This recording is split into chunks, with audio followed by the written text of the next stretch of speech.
Trump and Russia, the untold story, Donald Trump, Vladimir Putin. On the surface, they're two men who couldn't be more different.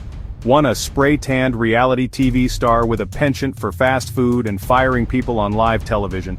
The other, a former KGB agent stoic as a statue and twice as likely to poison you. And yet, throughout Trump's political career, there's been this weird kind of admiration. A bromance, if you will, blooming between two world leaders who, frankly, should know better. But what if it's more than just politics? What if this love-in, this mutual appreciation society of authoritarian haircuts and questionable morals, runs deeper than we ever realized? From beauty pageants to billionaires and from campaign controversy to cold hard cash, this, my friends, is the untold story of Trump and Russia. And yes, as of 2025, Trump is back in the White House, having won re-election in 2024. Let's rewind to 2013, shall we? Back when Trump was still mostly known for saying "you're fired" and that hair. He wasn't yet a politician, more of a, well, let's just say a businessman with a very flexible relationship with the truth. That year, Trump decided to take his Miss Universe pageant to Moscow. Now, you might be thinking, Moscow? For a beauty pageant? Seems like a lot of effort for some world peace and a tiara. And you wouldn't be wrong. But this wasn't just any old venue. This was Crocus City Hall, a glittering monument to Russian wealth and excess, owned by none other than Aras Agalarov, a billionaire with ties to Putin so close, they probably shared a toothbrush. Trump, never one to miss an opportunity, met with Agalarov personally. And then, because this is pre-Twitter ban Trump we're talking about, he just couldn't resist tweeting, "Do you think Putin will be going to the Miss Universe pageant in November in Moscow? If so, will he become my new best friend?"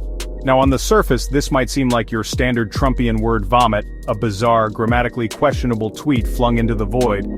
But was it just the ramblings of a man desperate to be Putin's BFF? Or was it the first public flirtation in a long and deeply troubling love affair with Russia? Keep that question in mind as we delve deeper, because things are about to get a whole lot more interesting. Now, let's talk about everyone's favorite topic, money. Specifically, Trump's money. Or rather, the possibility of it being, well, not entirely his. Throughout his career, Trump has repeatedly and very loudly insisted that he has no business dealings in Russia. He said it so many times you'd think he was trying to convince himself. But here's the thing about Trump and his relationship with the truth. It's complicated. Remember that whole Trump Tower Moscow thing? Yeah, that was a real plan. During his 2016 presidential campaign, while simultaneously claiming to have no ties to Russia, Trump was actively trying to build a skyscraper in Moscow. The irony? It burns. And then there's this little nugget from 2008, courtesy of Donald Trump Jr., who, in a moment of perhaps ill-advised candor, admitted, "Russians make up a pretty disproportionate cross-section of a lot of our assets." Let me translate that from heir to a real estate empire to English-Russian money, potentially a lot of it, may have been propping up the Trump empire. And when I say propping up, I mean it. See, back then, US banks weren't exactly lining up to lend money to Trump after his, shall we say, string of business misadventures. So, where else do you turn when you need a few $100 million and your credit score is lower than a snake's belly?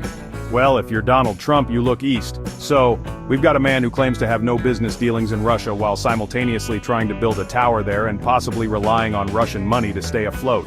Starting to see why this whole untold story thing might be more than just a catchy title? Chapter 3. The 2016 election. Shadow, did Russia swing it for Trump? Okay, strap in folks, because things are about to get seriously shady. We're talking about the 2016 election, an event so bizarre, so improbable, that it made even the most cynical political pundits question their sanity. Remember that? The constant stream of scandals, the Twitter feuds, the sheer unadulterated weirdness of it all. It was like watching a slow-motion train wreck orchestrated by a reality TV show host who stumbled into the highest office in the land. But amidst the chaos, something truly unsettling emerged. Russia had interfered in the election, and not just in some small, insignificant way. We're talking a full-blown orchestrated campaign to sow discord, spread misinformation, and ultimately tip the scales in favor of one Donald J. Trump. Now, I know what you're thinking, here we go again with the Russia stuff, but stay with me because this is where things get really interesting. Multiple contacts between Trump's campaign and various Russian figures were uncovered. Emails were leaked, meetings were held in darkened rooms, and Paul Manafort, Trump's former campaign manager, seemed to have a direct line to the Kremlin. Coincidence? Maybe, or maybe not. Now, to be fair, no direct collusion was ever legally proven. But let's be clear, the fact that Russia interfered is not up for debate. It happened. They meddled. They interfered. They did their darndest to make sure Trump ended up in the Oval Office. And whether Trump was in on it or just a useful idiot caught in the crosshairs is a question that continues to haunt American politics to this day. Chapter 4, Foreign Policy Favoring Russia. Whose side is he on anyway? So, Trump becomes president.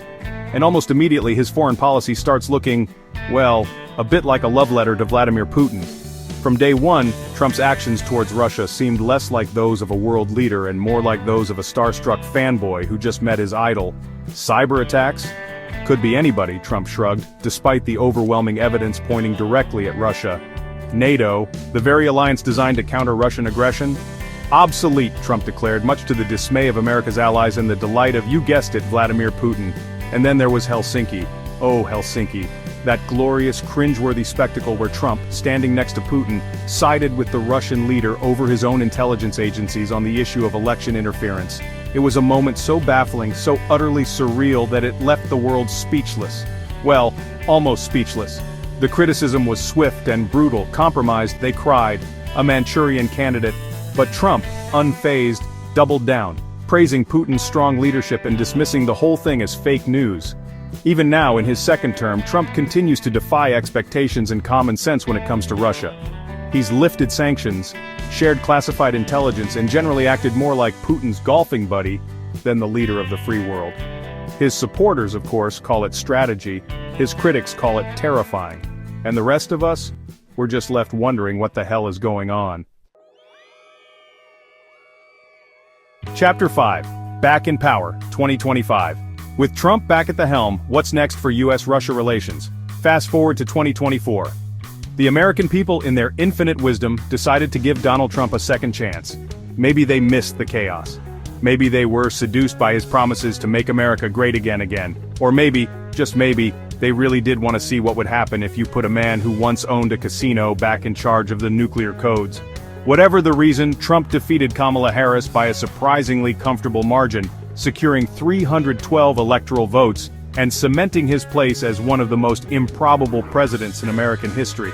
And so, with his trusty sidekick J.D. Vance by his side, Trump returned to the White House, ready to drain the swamp again, and generally make America something again. But with a Republican-controlled Senate and a Supreme Court stacked with his appointees, Trump now wields more power than ever before.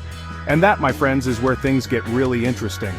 Because Trump's relationship with Russia is no longer just a matter of personal curiosity or political intrigue, it's now a matter of global security. What will Trump do with this newfound power? Will he continue to cozy up to Putin, lifting sanctions and undermining NATO? Will he finally release his tax returns, revealing the true extent of his financial ties to Russia? Or will he surprise us all and finally take a hard line against the Kremlin, proving that his past behavior was all part of some elaborate, four-dimensional chess game that only he understood? Honestly, at this point, anything is possible. And that, my friends, is what makes this whole Trump-Russia saga so utterly fascinating, terrifying, and downright unbelievable.